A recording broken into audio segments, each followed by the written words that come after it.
She didn't just minister, she hammered him. Because that stuff is in there deep. And he finally gave his heart to the Lord.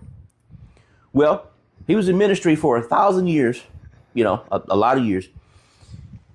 And God built through him, he and the Lord together built a church that has 750,000 active members. Now, I know it's a nationalistic society. America's not. You know, we're the democratic, me, mine, my four, no more. But a lot of those countries are nationalistic. You know, they got a national religion, they got a national, the other way everybody does. It's just what it is. He was part of that. So he built a 750,000 member church. I think he said it had 14,000 elders. You go to YouTube, you can just find it. But the point is that he talked about healing, and he introduced the idea or the reality of another dimension and called it the fourth dimension. Now, he's not the only one. A lot of people have been pulling from these heavenly dimensions throughout the annals of time. You know, you can't build anything unless you pull from another dimension. When you get down here and try to work and with your paycheck, it ain't gonna work.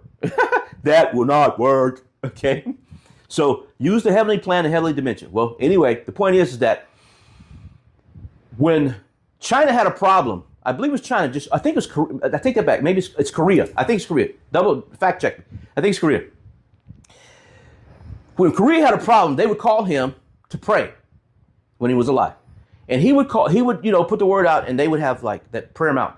They would have 1 million people come to Prayer Mountain for ABC issue A, issue B, issue C. 1 million people, face on the wall. You know what I mean?